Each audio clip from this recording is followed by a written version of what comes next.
সত্যি বন্ধুরা, শুভ নববর্ষর গেছে অনেক দিন আগে, এতদিন টাইম পাইছি না ভিডিওটা এডিট করে, আজকে করলাম।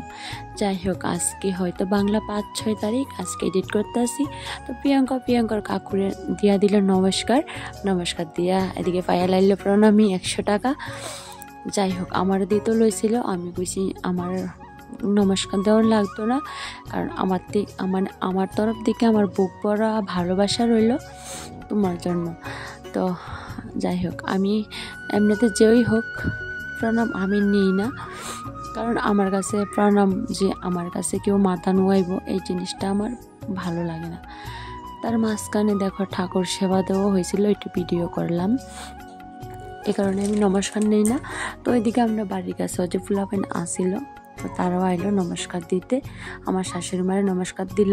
তো নমস্কার দেওয়ার পরে আমি দিলাম কি মিষ্টি, তো এটি মিষ্টি নাকি খায় না, কারণ যেহেতু পয়লা বৈশাখ গেছে, সবার ঘরে ঘরেই অনেক কিছু খাওয়ানো আছে, এ কারণে আর খাইতে খাইতে মুখে একদম লেগে গেছে।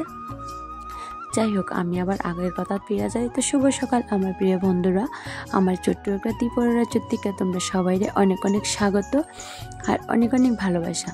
বড়দেরকে প্রণাম জানাইয়া ছোটদেরকে আমার অনেকটা ভালোবাসা দিয়া আজকের ভিডিওটা শুরু করলাম। যাই হোক, ভিডিওটা আসছিল আমার পয়লা বৈশাখের দিন। তো ওইদিকে রান্না করতে আসছি আমি 2 রকম মাংস, যদিও মাংসর নাম আমি কইতাম না, কি মাংস তোমরা বুঝতেই পারতেছ, যারা খাও তারা তো একদমই বুঝবা যে কি মাংস 2 রকম। আর মাংসগুলোও এত স্বাদ হয়েছিল, খুবই স্বাদ হয়েছিল মাংসগুলি।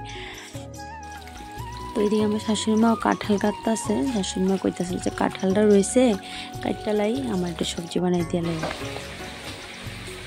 এদিকে আছে আমি, এদিকে করতেছি রান্না।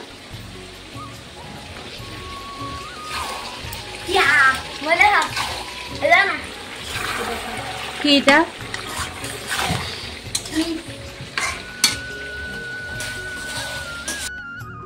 সত্যি বন্ধুরা, এত কষ্ট করে ভিডিও বানাই, আর ভিডিও যা হোক 100-150 ভিউজ আয়, আর ভিডিওতে কেউ একটা লাইক কমেন্ট শেয়ার তো কেউই করে না, বা এই জিনিসটা তোমরা কেয়ারে করো না বন্ধুরা, আমি এটাই বুঝতে পারি না। লাইক শেয়ার কমেন্ট করে দিবা। তো একটা ভিডিও বানানো কিন্তু অনেক কষ্ট, অনেক। যাই হোক, সকালবেলা পয়লা বৈশাখের রান্না আমার খুব সকালই হয়ে গেল, খুব তাড়াতাড়ি রান্না করে নিলাম। তারপরে বিশাল করতে সুদ্দা বাইতে ছিল, আর শুভর বাবা এই সবজিগুলো বাজারে কিনা রাখছিল।